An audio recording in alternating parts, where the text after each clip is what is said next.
Quand on vous dit de faire attention à ne pas vous trouver au mauvais endroit, au mauvais moment, c'est très important.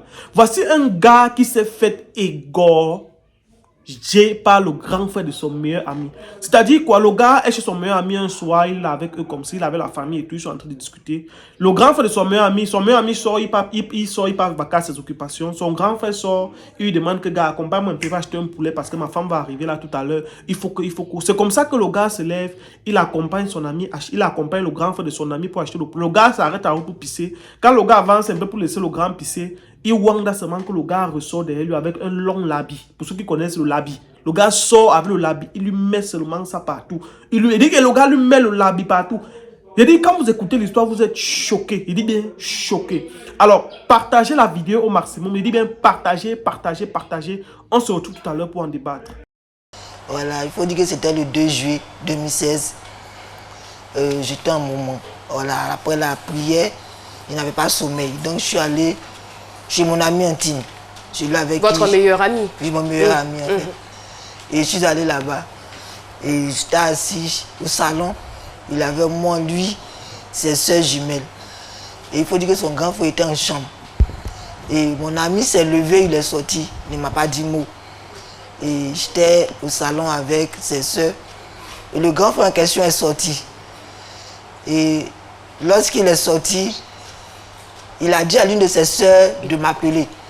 Voilà, et je suis parti. Lorsque je suis arrivé, il m'a dit comme ça que sa femme devait venir le lendemain dimanche, qu'il avait commandé un poulet chez un vendeur, voilà, dans le secteur là. Et c'est comme ça que je suis parti avec lui, puis c'était un grand frère. C'est quelqu'un que vous connaissiez très bien auparavant, oui, il faut le dire. Oui, je connaissais très bien. Et quelle était la nature de vos rapports? Bon, on causait, en tout cas lui et moi souvent on échangeait. Quand j'étais assis avec ses frères, qu'il arrive, il salue, et puis bof, il rentre. Souvent aussi, bof. En tout cas, il y avait la salutation de lui. D'accord. Voilà.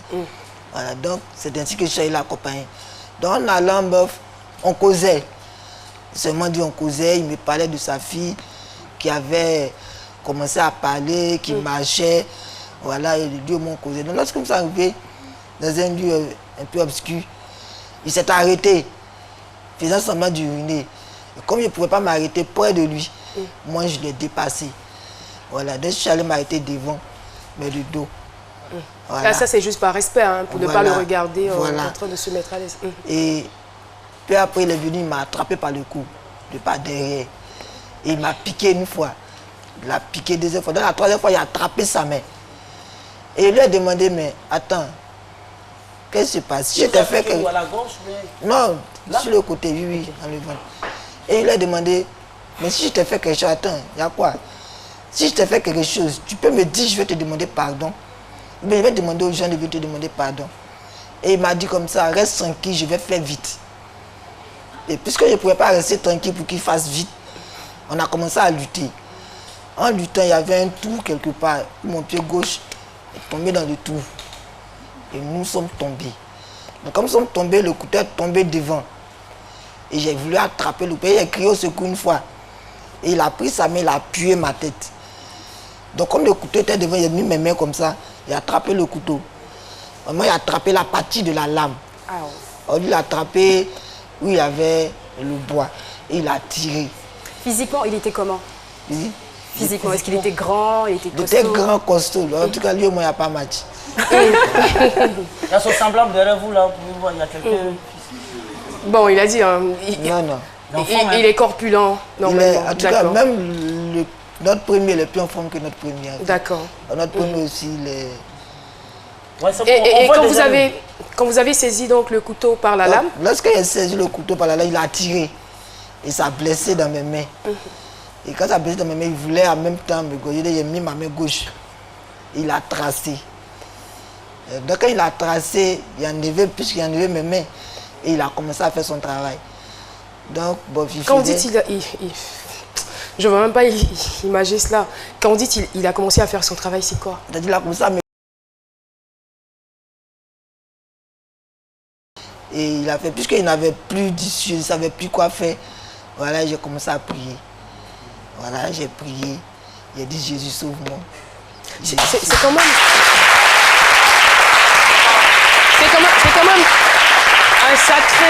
un sacré réflexe. Hein. Je vais dire que ça symbolisait quoi la prière? Qu'est-ce que vous demandiez dans votre prière? Parce que je me dis, quelqu'un qui est en danger, qui se trouve entre la vie et la mort, le réflexe, c'est de crier à l'aide. Il attend forcément un secours physique, mais vous, ce n'est pas le cas. C'est ça, bon, non, bon, puisque là, bon, sincèrement, je me voyais déjà terminé, en fait. Pour vous, c'était terminé. Pour moi, c'était déjà C'était fini. Et la seule chose que je pouvais faire, c'était la prière. Voilà, c'était la prière, puisque j'étais jeune. Et il a dit, Jésus, sauve-moi, 3 fois. Et dans mes pensées, il a dit comme ça que la mission que tu m'as envoyée pour faire, c'était, c'est dans ce quartier que ça doit terminer, que ta volonté soit faite. Et puis je n'ai plus bougé.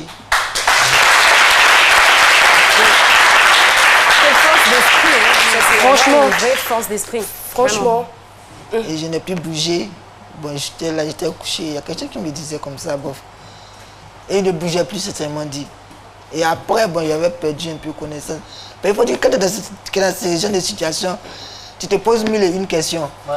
Je ne vais plus voir maman, je ne vais plus voir mes amis, tout ça. C'est toute votre vie en fait qui voilà, défile sous vos yeux. Voilà. À défile, et comme ça. Après, peu après, je me suis rendu un peu compte, c'est qu'il était en train de me tirer par les pieds.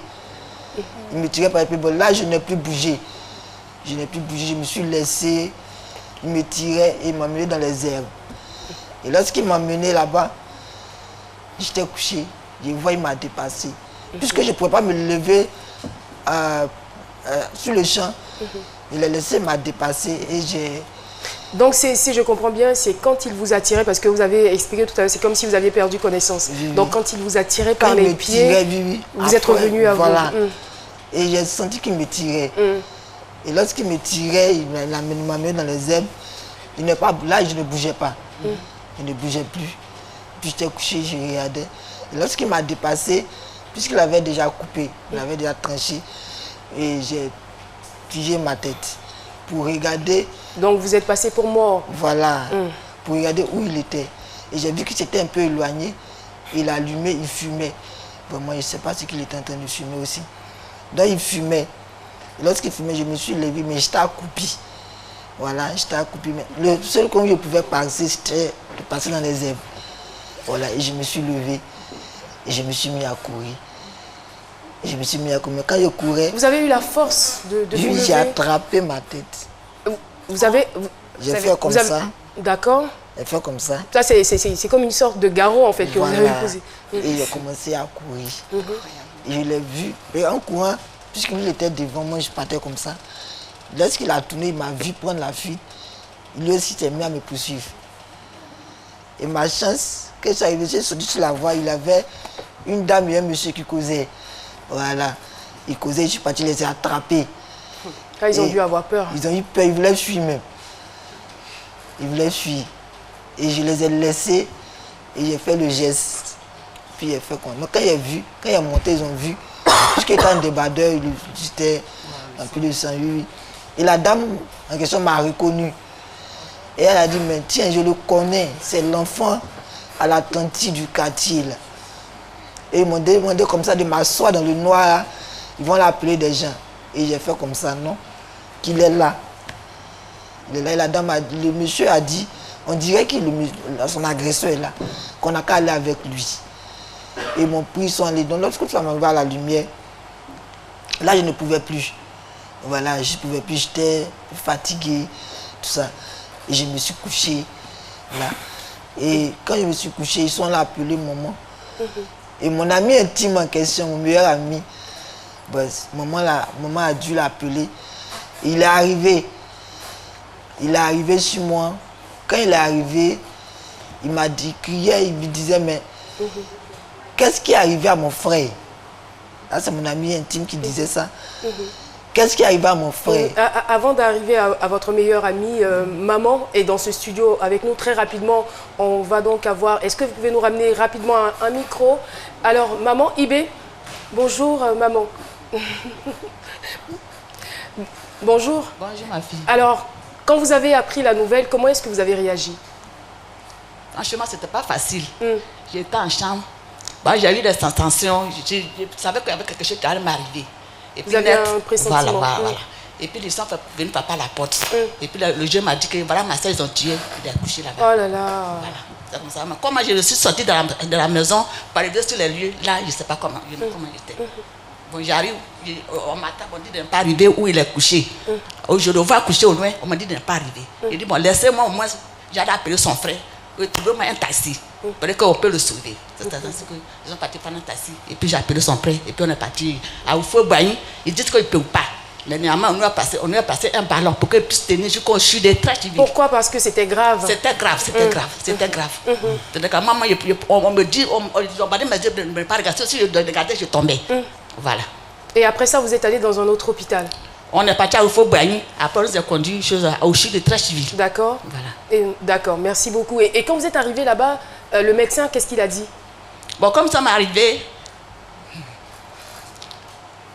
Bon. Après la personne, il a posé à mon fils, est-ce que vous avez de l'argent? Et puis je lui ai dit, Dieu pourvoira. Voilà. Je lui ai dit, Dieu pourvoira. Qu'est-ce que vous voulez faire? Faites. Moi, c'est la santé de la vie de mon fils que je veux sauver. Ils ont commencé, bon, ils sont partis faire la chose, le premier, comment on fait? La première analyse pour voir combien de sang qu'il a perdu. Mais avec le sang qui a coulé dans la bouche, il a égorgé. Au côté où ils l'ont mis, dans la voiture, au feu, le sang coulait. Mais avec ça, quand on est parti, on a fait l'examen. Il a perdu que 1 litre. Wow. Vraiment, merci beaucoup. Merci maman. Alors, vous avez perdu 1 litre de sang, mais il faut dire que vous avez eu vraiment beaucoup de chance. Il y a une artère qui n'a pas été touchée, l'artère carotide. Voilà, c'est bien cela.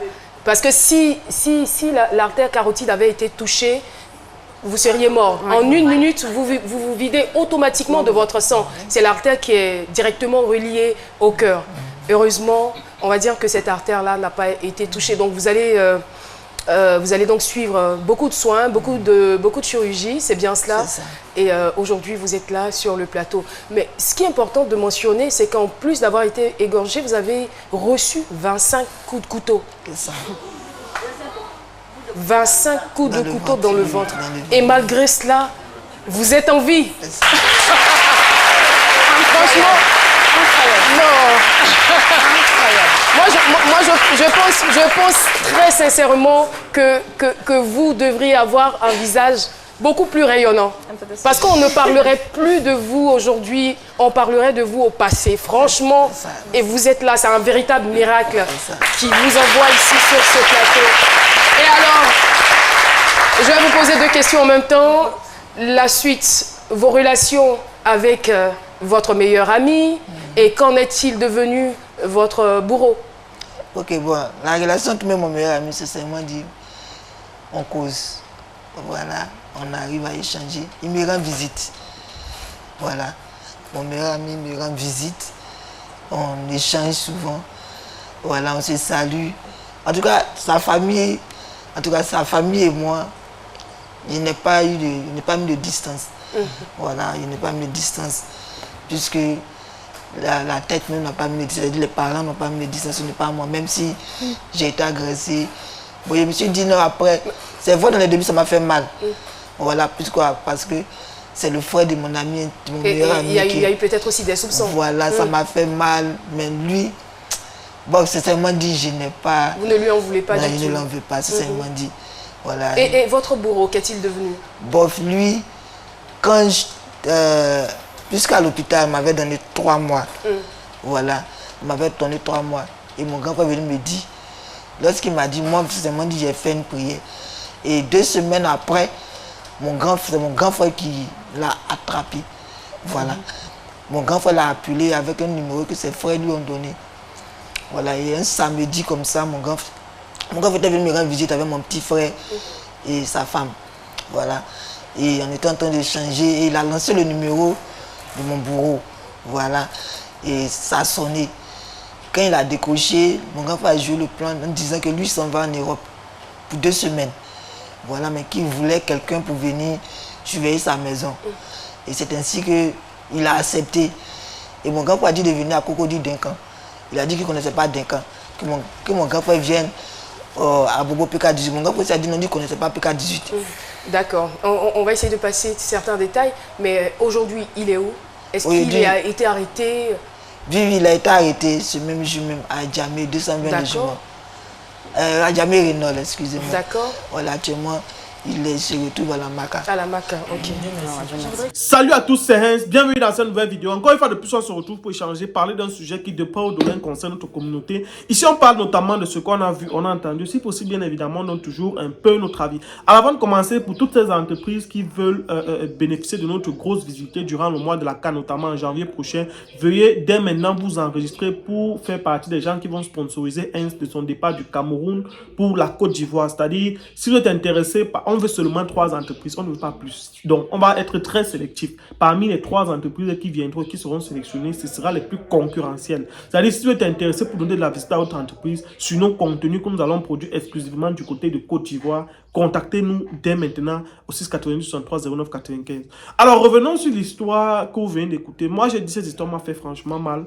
Je sais pas, je me demande parfois, parce que ce qui se passe, c'est quoi? C'est que ce que ce gars a raconté dans cette vidéo comme histoire, c'est une histoire, c'est un truc que beaucoup de personnes ont déjà vécu. C'est-à-dire, il y a des gens parfois qui peut-être parce qu'ils n'ont pas de la visibilité pour parler, pour dire, il y a des gens qui disparaissent de manière mystérieuse. Il y a des gens qui disparaissent. C'est-à-dire, il y a des vidéos parfois qu'on t'envoie dans ton téléphone, tu vois comment on est en train de faire, le michoui de personnes, on fait le michoui sur quelqu'un comme ça là. Parce que je sais pas. Et à un moment donné, on te demande c'est quoi, qu'est-ce qui se passe, où va le monde. Je dis bien aujourd'hui, le gars explique l'histoire où il était chez son ami, il était chez son ami naturellement, habituellement, comme souvent. Il était en train de discuter, il voyait la télé au salon avec ses 2 sœurs jumelles et tout. Et le grand frère de son ami sort, lui dit que gars, accompagne-moi ici. Je vais aller acheter quelque chose pour ma femme qui va venir. Quand le gars s'arrête pour pisser, il essaie de décaler pour laisser un peu l'espace au gars qui l'urine et tout. Par respect, le gars ressort derrière lui avec un long habit. Le gars lui met ça, il lui donne 25 coups de l'habit. Il dit 25 coups de l'habit, 25 coups de l'habit sur le corps. Il vient, il taille ici, là, comme ça. Le gars reste, il prie son Dieu à l'instant, il dit Seigneur, si c'est ce que tu as décidé pour moi, alors qu'il en soit ainsi. Le Seigneur lui donne la force. Et le gars n'a pas pu couper la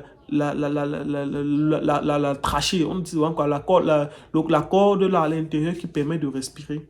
Le gars seulement s'est dit qu'il a... Et c'est comme ça que le gars, quand il se lève, il est un peu distrait. Le gars s'est levé, il a pris la fuite. Heureusement, il y avait 2 personnes qui étaient en train d'échanger à côté. Le gars est seulement allé là-bas pour dire. Le gars même pouvait ressortir là avec le couteau pour dire que ici là. Mais le gars a eu sa chance. Ça, c'est des miracles qui n'arrivent qu'une fois sur peut-être 1000. Il dit, parce qu'il y a plein de gens comme ça qui se retrouvent dans cette même situation, mais qui partent, on n'entend plus jamais parler d'eux.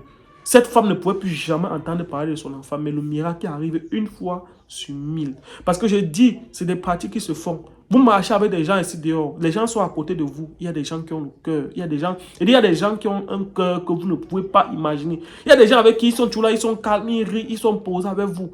Mais vous ne savez pas quel cœur la personne a au fond de lui. Vous ne savez pas. Il y a des gens qui sont capables de te faire du mal et qui te regardent comme ça dans les yeux. Il est content du mal qu'il te fait. Le dehors, ce que vous voyez, les gens que vous voyez rire avec les gens comme ça, c'est très délicat, très dangereux. Je pense que certains vont tirer conscience à partir de ça. Évitez de vous trouver au mauvais endroit. Même les histoires que ton ami te dit, accompagne-moi ici, là, on va aller prendre ceci. Ton ami te dit, hey, accompagne-moi. Tu lui dis, papa, je peux aller me couvrir, je suis là. Parce que le gars, par gentillesse, a voulu accompagner son ami. Il a voulu accompagner le grand frère de son ami et regarder où il s'est trouvé. Et quand tu regardes même la vidéo, tu vois qu'il a la cicatrice là, comme ça, là. Imaginez un peu. Donc, quand j'écoutais l'histoire, j'étais glacé. J'avais froid, j'étais glacé, j'avais chaud. Parce que je ne sais plus quoi penser. Donc, c'est du genre, tu ne peux plus faire confiance à quelqu'un. Tu ne peux plus vouloir aider quelqu'un. Parce que tu vas vouloir aider quelqu'un, il faut seulement penser que la personne est en train de penser qu'il veut te... Et parce que ce qui se passe, c'est quoi? C'est que ces gars font ça parfois, font des pratiques comme ça pour des sommes dérisoires. Tu vois, quelqu'un va te dire qu'on te donne 1 million, 2 millions pour quelqu'un. Le risque que tu vas encourir. Parce que si le gars est vivant, ça veut dire que le grand frère du gars, soit on l'a attrapé, soit il a fui. Et soit si on l'a attrapé, ça veut dire que le gars aujourd'hui est quelque part enfermé. C'est-à-dire pour 1 million, pour 2 millions, il s'apprêtait à commettre une pire erreur. Et quand on voit comment ce n'est pas la première fois que le grand frère du gars a l'habitude, ce n'est pas la première fois que le grand frère du gars fait ce genre de choses. C'est quelque chose d'habituel. Quand tu écoutes même l'histoire, tu te rends compte que le grand frère du gars a l'habitude de faire ça. C'est-à-dire, il a l'habitude, même si peut-être qu'il a eu à faire ça avec des gens, c'est passé. Mais sauf qu'il a même, tu as dit que mon père, aujourd'hui là, non, tu vas tomber. Il y a des gens comme ça, ils sont nombreux qui font ce genre de choses. Peut-être parce qu'ils n'ont pas eu l'occasion de faire des témoignages. Si en vidéo, et quand on parle de l'habit, c'est même pas seulement de l'habit, hein. Il y a des gens qui utilisent même le condiment. On vous donne les condiments. Dès que vous êtes un peu comme ça, là, c'est comme ça que le gars vient, il commence à faire son travail. Il y a des gars qui vous piègent. Parfois, les gars ont une manière de procéder. Non. Moi, je donne le chapeau au dehors aussi. Je comprends que non. Comme on dit encore une fois de plus, le dehors, ça ne joue pas, ça ne rit pas. C'est vraiment mauvais. Donc, sur ce, partagez la vidéo, partagez si vous avez été victime. Si vous avez des gens qui ont été victimes de ce type de pratique, si vous avez déjà été victime, vous n'écrivez au 698, le numéro 698 63 09 95, vous écrivez en commentaire et on va vous laisser faire votre témoignage sur la page, vous direz. Parce qu'il y a des gens, je dis bien, il y a des gens qui ont déjà été victimes de ça, mais peut-être qu'ils n'ont pas de visibilité pour s'exprimer, pour dire, voilà, j'ai été victime. Il faut édifier certains. Donc, ça dit, si tu as vécu une situation comme ça, dis, écris, tu me dis, il y a mon numéro sur la page, tu me dis que bon, voilà, je veux parler. Bon, ça peut édifier d'autres personnes que tu ne t'imagines même pas. Alors, sur ce, comme j'ai dit, c'était mon avis. À très bientôt. Le Cameroun, c'est pas fini. N'hésitez pas à faire des commentaires. Ciao.